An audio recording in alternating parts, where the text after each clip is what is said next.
आप सबको जोहार और नमस्कार। मैं हूं आदित्य और आप देख रहे हैं न्यूज़ झारखंड की। यहाँ मिलती हैं झारखंड की ताज़ा खबरें और गहरे विश्लेषण। हम लाते हैं वो खबरें जो है महत्वपूर्ण, वो मुद्दे जो है चर्चा के काबिल। तो वक्त हो चला है आज शाम की झारखंड की 25 मुख्य खबरों को जानने का और उनसे अपडेट होने का। और इसके साथ अगर आप चैनल पर नए हैं तो कृपया सब्सक्राइब कर बेल आइकन प्रेस कर दें ताकि आप तक झारखंड की हर एक महत्वपूर्ण अपडेट पहुँचती रहे। तो चलिए शुरुआत करते हैं आज की पहली मुख्य खबर से। धनबाद के झामुमो के 53वें स्थापना दिवस पर मुख्यमंत्री हेमंत सोरेन का केंद्र को कड़ा संदेश। कोयले की रॉयल्टी के 1,36,000 करोड़ नहीं मिले तो कानूनी लड़ाई लड़ेंगे, जरूरत पड़ी तो खदानें भी कराएंगे बंद। बोले अगर झारखंड कोयला देना रोक दे तो पूरा देश अंधेरे में डूब जाएगा। धनबाद के गोल्फ मैदान में झामुमो के 53वें स्थापना दिवस पर मुख्यमंत्री हेमंत सोरेन ने केंद्र सरकार को खुली चुनौती दी। उन्होंने कहा कि झारखंड को कोयले की रॉयल्टी के 1,36,000 करोड़ रुपए बकाया भुगतान नहीं मिला तो कानूनी लड़ाई लड़ेंगे और जरूरत पड़ी तो खदानें भी बंद कराएंगे। उन्होंने कहा कि अगर झारखंड कोयला देना बंद कर दे तो पूरा देश अंधेरे में चला जाएगा। सीएम ने कोयला मंत्री को दो टूक कह दिया कि खदानों की जमीन का मुआवजा राज्य सरकार की तय दर पर ही मिलेगा, वरना खदानें बंद कर देंगे। उन्होंने सरकार अपने द्वार कार्यक्रम फिर से शुरू करने की घोषणा भी की और जनता से अपने हक के लिए संघर्ष जारी रखने का आह्वान किया। जेएसएससी ने झारखंड नगर पालिका सेवा प्रतियोगिता परीक्षा के 19 पदों का रिजल्ट जारी किया। विभिन्न पदों पर अभ्यर्थियों का चयन, बाकी परिणाम जल्द घोषित होंगे। झारखंड कर्मचारी चयन आयोग जेएसएससी ने झारखंड नगर पालिका सेवा प्रतियोगिता परीक्षा के 19 पदों का रिजल्ट जारी कर दिया है। इसमें बागवानी अधीक्षक के 3, सैनिटरी एंड फूड इंस्पेक्टर के 5, सैनिटरी सुपरवाइजर के 4, राजस्व निरीक्षक के 5 और विधि सहायक के 2 अभ्यर्थियों का चयन किया गया है। आयोग ने बताया कि शेष पदों के नतीजे भी जल्दी घोषित किए जाएंगे।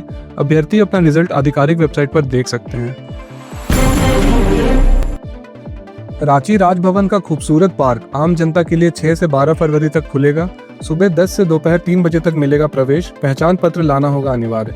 राजभवन का खूबसूरत पार्क आम लोगों के लिए 6 फरवरी से 12 फरवरी तक खोला जाएगा, जहां नागरिक रंग बिरंगे फूलों और हरे भरे पौधों का आनंद ले सकेंगे। पार्क प्रतिदिन सुबह 10 बजे से दोपहर 3 बजे तक खुला रहेगा, जबकि प्रवेश की अनुमति गेट नंबर 2 से दोपहर 1 बजे तक नहीं मिलेगी। प्रत्येक विजिटर को अधिकतम 30 मिनट तक उद्यान में रुकने की अनुमति होगी। प्रवेश के लिए पहचान पत्र लाना अनिवार्य होगा, जिसके बाद सुरक्षा जांच पूरी करने पर ही अंदर जाने दिया जाएगा। रांची के नगड़ी इलाके के कतरपा गांव में सरस्वती पूजा विसर्जन के दौरान गोलीबारी से मची सनसनी। चाचा भतीजे की मौके पर मौत, किसी ने नहीं देखा हमलावर को, पुलिस जांच में जुटी। राजधानी रांची के नगड़ी इलाके के कतरपा गांव में सरस्वती पूजा विसर्जन के दौरान फायरिंग में 2 युवकों की मौत हो गई। मृतकों की पहचान 30 वर्षीय बुधराम मुंडा और 32 वर्षीय मनोज कश्यप के रूप में हुई है, जो आपस में चाचा भतीजे थे। दोनों जुलूस के पीछे चल रहे थे, तभी अचानक गोली चलने की आवाज आई। जब ग्रामीण पहुंचे तो दोनों जमीन पर गिरे थे। अस्पताल ले जाने पर डॉक्टर ने उन्हें मृत घोषित कर दिया। गोली किसने चलाई यह स्पष्ट नहीं हो सका है, क्योंकि किसी भी ग्रामीण ने हमलावर को नहीं देखा। घटना की सूचना मिलते ही कई थानों के पुलिस मौके पर पहुंची और जांच जारी है। State board of technical education के पूर्व एग्जामिनेशन कंट्रोलर नटवा हंसदा को जैक का नया अध्यक्ष बनाया जा सकता है। जैक के वाइस चेयरमैन पद के लिए भी भरत बड़ाइक आगे। झारखंड एकेडमिक काउंसिल जैक के अध्यक्ष और उपाध्यक्ष के पद 18 जनवरी से खाली पड़े हैं। इसके कारण 8वीं और 9वीं की बोर्ड परीक्षा स्थगित हो गई थी और मैट्रिक इंटर का एडमिट कार्ड भी अब तक जारी नहीं हो सका है। अब जैक के अध्यक्ष पद के लिए state board of technical education के पूर्व एग्जामिनेशन कंट्रोलर नटवा हंसदा का नाम सामने आ रहा है, जबकि वाइस चेयरमैन के पद के लिए भरत बड़ाइक रेस में आगे हैं। जैक की ओर से इस संबंध में आदेश जल्दी जारी किया जाएगा। रतन टाटा के करीबी सहयोगी शांतनु नायडू को टाटा मोटर्स में जनरल मैनेजर की जिम्मेदारी मिलेगी। स्ट्रेटेजिक इनिशिएटिव्स के प्रमुख के रूप में नियुक्ति। बचपन की यादों और टाटा नैनो के साथ भावनात्मक पोस्ट में जताई खुशी। रतन टाटा के करीबी सहयोगी रहे शांतनु नायडू को टाटा मोटर्स में जनरल मैनेजर नियुक्त किया गया है। उन्हें स्ट्रेटेजिक इनिशिएटिव्स का प्रमुख बनाया गया है। 32 वर्षीय शांतनु टाटा के अंतिम वर्षों में उनके सहयोगी रहे और अब इस नई भूमिका को संभालेंगे। मंगलवार को उन्होंने लिंक्डइन पर एक भावनात्मक पोस्ट साझा करते हुए लिखा कि टाटा मोटर्स से उनका गहरा व्यक्तित्व जुड़ा है। उन्होंने बचपन की यादें साझा करते हुए बताया कि कैसे वे अपने पिता को टाटा मोटर्स प्लांट से लौटते हुए देखते हैं और खिड़की पर खड़े रहते थे। अब उसी कंपनी में बड़ी जिम्मेदारी संभालना उनके लिए गर्व की बात है। उन्होंने टाटा नैनो कार के साथ अपनी एक तस्वीर भी पोस्ट की। रांची में दर्दनाक सड़क हादसा। सीयूजे के 2 विद्यार्थियों के ट्रक की चपेट में आने से मौत। सड़क जाम कर आक्रोशित लोगों ने किया प्रदर्शन। राजधानी रांची में एक दर्दनाक सड़क हादसे में 2 छात्रों की मौत हो गई। यह घटना बुधवार सुबह मांडर मुर्गू पुल के पास हुई, जहां बाइक सवार 2 विद्यार्थी ट्रक की चपेट में आ गए। मृतकों की पहचान दिवेश मंडल और हुगली निवासी ऐश्वर्या के रूप में हुई है। दोनों सीयूजे में जियो इन्फॉर्मेटिक्स में पढ़ाई कर रहे थे और बंगाल के रहने वाले थे। हादसे के बाद आक्रोशित लोगों ने सड़क जाम कर दी, जिससे वाहनों की आवाजाही प्रभावित हुई। पुलिस घटनास्थल पर पहुंचकर दोनों के शवों को कब्जे में लेकर जांच शुरू कर दी है। गढ़वा के बिचका गांव में 45 आदिवासी परिवार 14 महीने से राशन से वंचित। मुख्यमंत्री हेमंत सोरेन और भाजपा नेता बाबूलाल मरांडी ने मामले पर लिया संज्ञान। राशन वितरण में पारदर्शिता की उठी मांग। गढ़वा के बिचका गांव में 45 आदिवासी परिवार पिछले 14 महीने से राशन से वंचित है। राशन में कटौती के विरोध के बाद इन्हें राशन मिलना बंद हो गया। परिवारों ने कई बार शिकायत की, लेकिन कोई समाधान नहीं मिला। अब इस पर मुख्यमंत्री हेमंत सोरेन और भाजपा नेता बाबूलाल मरांडी ने संज्ञान लिया है। सीएम ने दोषियों के खिलाफ कार्रवाई की मांग की, जबकि बाबूलाल ने राशन वितरण में पारदर्शिता की आवश्यकता जताते हुए सीएम से नियमित राशन वितरण के निर्देश दिए। झारखंड के स्कूलों में 3 साल में 8.27 लाख छात्रों का नामांकन घटा। सरकारी और निजी स्कूलों में गिरावट। शिक्षा विभाग ने जिला अधिकारियों को नोटिस भेजा। निजी स्कूलों पर कार्रवाई की तैयारी। झारखंड के स्कूलों में पिछले 3 वर्षों में 8.27 लाख छात्रों का नामांकन घट चुका है, जो यूडायस प्लस की रिपोर्ट से सामने आया। शैक्षणिक सत्र 2021-22 से 2023-24 तक हर साल नामांकन में गिरावट दर्ज की गई है। यह गिरावट सरकारी और निजी दोनों स्कूलों में देखी जा रही है, जिसमें सरकारी स्कूलों में 3.99 लाख और निजी स्कूलों में 4.28 लाख छात्रों का नामांकन घटा है। शिक्षा विभाग का मानना है कि डेटा सही तरीके से नहीं भरा जा रहा। शिक्षा सचिव उमा शंकर सिंह ने इसे चिंताजनक बताते हुए 10 जिलों के शिक्षा अधिकारियों को नोटिस भेजा है। उन्होंने निर्देश दिया है कि निजी स्कूलों से यह सही आंकड़ा न मिलने पर उनकी मान्यता रद्द करने का प्रक्रिया शुरू किया जाएगा। रांची और राज्य भर में मौसम में उथल पुथल। 2 फरवरी को रांची का तापमान 30.2 डिग्री सेल्सियस तक पहुंचा। फरवरी में तापमान में वृद्धि। मौसम विभाग ने 8 फरवरी से ठंड बढ़ने का अनुमान जताया। रांची सहित झारखंड के मौसम में इस बार काफी उतार चढ़ाव देखा जा रहा है। पिछले साल की तुलना में इस बार गर्मी 18 दिन पहले शुरू हो गई है। मौसम विभाग केंद्र के अनुसार 2 फरवरी को रांची का तापमान 30.2 डिग्री सेल्सियस तक पहुंचा था, जो पिछले साल के 20 फरवरी के रिकॉर्ड को तोड़ता है। फरवरी माह के शुरू होते ही रात का न्यूनतम तापमान भी 15 डिग्री सेल्सियस को पार कर गया है।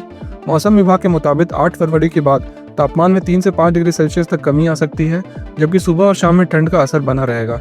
4 फरवरी 2025 को तापमान 3.3 डिग्री सेल्सियस अधिक रिकॉर्ड किया गया, जिससे तापमान में बढ़ोतरी का संकेत मिल रहा है। गोड्डा जिले में दर्दनाक सड़क हादसे में डीबीएल कंपनी की ग्रेडर गाड़ी की चपेट में आकर 20 वर्षीय युवक की मौत। आक्रोशित ग्रामीणों ने सड़क जाम कर मुआवजे की मांग की। अधिकारियों ने आश्वासन दिया।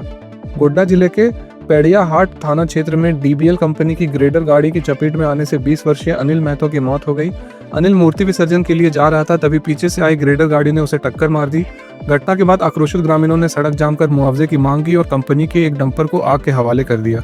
मृतक अपने परिवार का एकमात्र कमाने वाला सदस्य था। पुलिस अधिकारियों ने परिजनों को सरकारी मुआवजे का आश्वासन दिया, जिसके बाद स्थिति शांत हुई। मामले की जांच की जा रही है। रामगढ़ जिले के गोला थाना क्षेत्र में मूर्ति विसर्जन के दौरान 2 गुटों में हिंसक झड़प।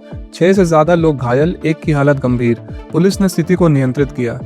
रामगढ़ जिले के गोला थाना क्षेत्र में मंगलवार को मूर्ति विसर्जन के दौरान 2 गुटों के बीच झड़प हो गई। सोसो कला गांव में मूर्ति विसर्जन जुलूस के रूट को लेकर विवाद हुआ, जिसके बाद एक पक्ष ने दूसरे पर पथराव कर दिया। इस हिंसा में 6 से ज्यादा लोग घायल हुए, जिनमें से एक महिला को गंभीर चोटें आई हैं और उसे सदर अस्पताल रामगढ़ रेफर किया गया। पुलिस ने मौके पर पहुंचकर स्थिति को नियंत्रित में लिया और जुलूस को सुरक्षित रूप से आगे बढ़ाया। एएसआई संजय गोरे ने बताया कि मामले की जांच जारी है और किसी भी अप्रिय घटना से निपटने के लिए पुलिस को तैनात किया गया है। रांची में बीएसयूपी आवास में अवैध कब्जे के 250 लोगों को फ्लैट खाली करने का नोटिस।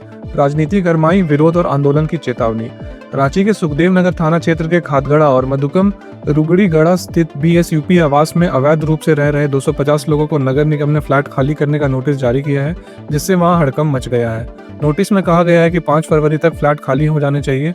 इसके बाद राजनीतिक दलों ने इस मुद्दे पर विरोध जताना शुरू कर दिया। झामुमो और भाजपा नेताओं ने इसे गरीब के प्रति अन्याय बताते हुए आंदोलन की चेतावनी दी है, जबकि पूर्व डिप्टी मेयर ने बेघर करने का विरोध किया।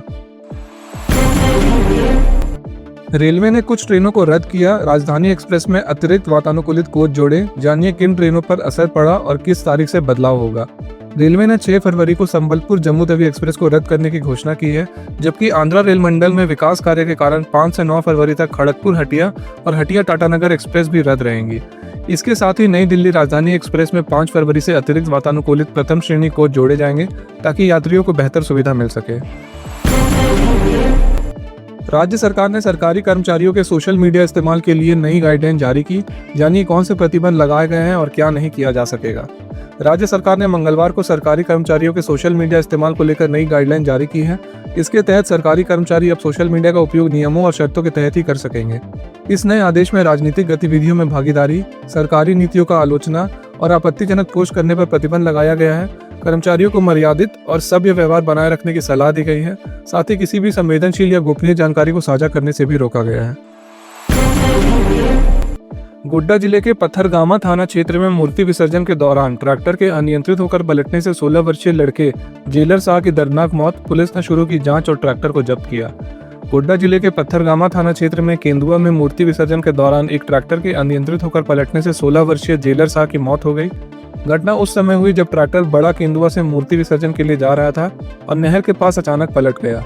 पुलिस ने घटनास्थल पर पहुंचकर शव को पोस्टमार्टम के लिए भेजा और ट्रैक्टर को जब्त कर लिया है। पुलिस मामले की गहन जांच कर रही है।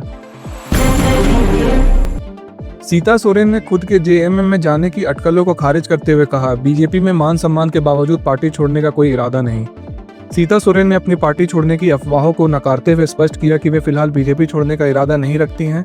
उन्होंने कहा कि भले ही वे चुनाव हार गई, लेकिन बीजेपी ने उन्हें पर्याप्त सम्मान दिया है। सीता ने यह भी कहा कि उनका सोरेन परिवार से लगाव कम नहीं हुआ है, जिसके कारण वे उनसे मिलती रहती हैं। रांची सिविल कोर्ट की अधिवक्ता पूनम कुमारी को जमीन विवाद के चलते शंभू उर्फ संजय द्वारा जान से मारने की धमकी दी गई और गंभीर दुर्व्यवहार किया गया। घटना सीसीटीवी में कैद। पुलिस ने मामले की जांच शुरू की।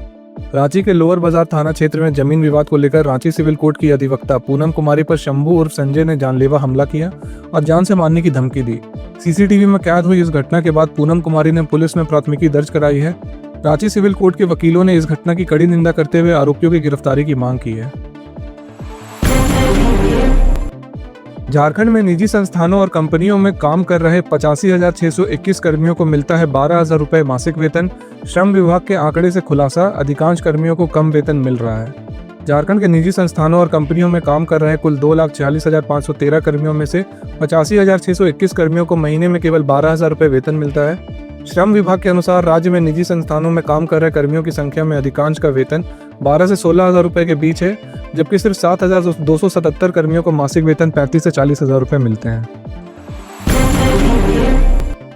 बीजेपी प्रदेश अध्यक्ष बाबूलाल मरांडी ने मुख्यमंत्री से राशन वितरण की नियमित व्यवस्था सुनिश्चित करने की मांग की।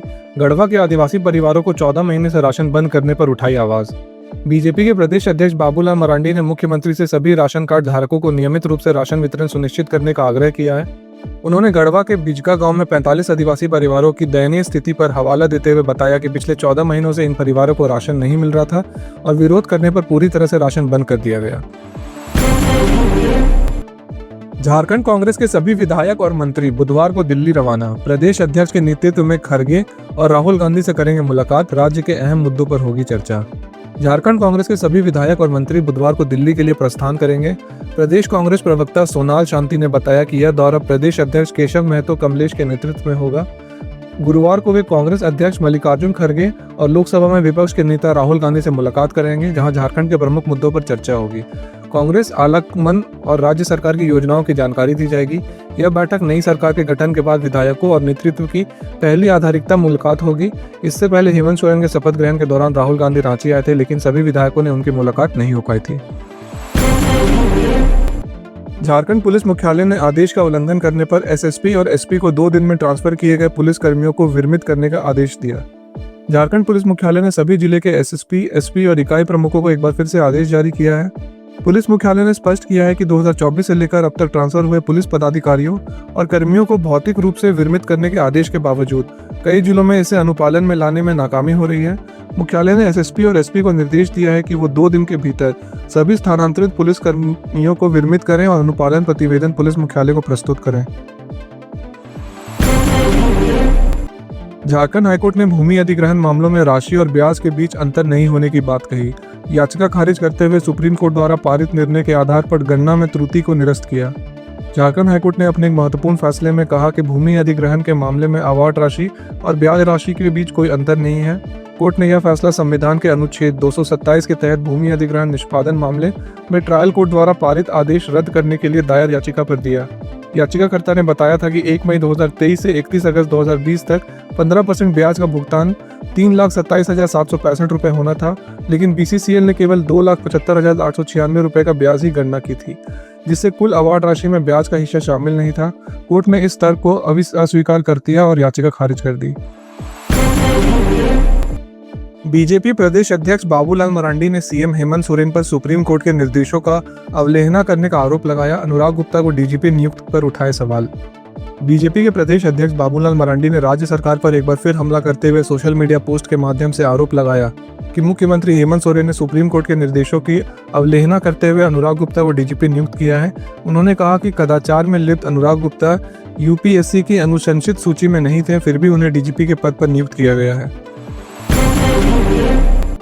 झारखंड एकेडमिक काउंसिल जैक को बुधवार को मिलेगा अध्यक्ष और उपाध्यक्ष। मैट्रिक और इंटर बोर्ड परीक्षा 2025 की तैयारी के लिए बड़ी चुनौतियां। झारखंड एकेडमिक काउंसिल जैक को बुधवार को अध्यक्ष और उपाध्यक्ष मिल जाएंगे, लेकिन इस बदलाव के बीच मैट्रिक और इंटरमीडिएट बोर्ड परीक्षा 2025 की तैयारियों में आपाधापी मच सकती है। 11 जनवरी से शुरू होने वाली परीक्षा में राज्य के लगभग 8 लाख परीक्षार्थी शामिल होने थे। परीक्षा के लिए एडमिट कार्ड, प्रश्न पत्र सेट, सुरक्षा इंतजाम और मूल्यांकन केंद्रों का उत्तर पुस्तिकाओं का प्रबंधन करने की चुनौती जैक के सामने है। शिक्षा मंत्री रामदास सोरेन ने भरोसा जताया है कि सभी काम पूरे समय पर हो जाएंगे और निर्धारित शेड्यूल के अनुसार ही परीक्षा होगी। तो ये थी आज शाम की झारखंड की 25 मुख्य खबरें। ऐसे ही झारखंड की मुख्य खबरों को जानते रहने के लिए हमारे चैनल को सब्सक्राइब कर बेल आइकन प्रेस कर दें। मिलते हैं कल सुबह 5 बजे। धन्यवाद।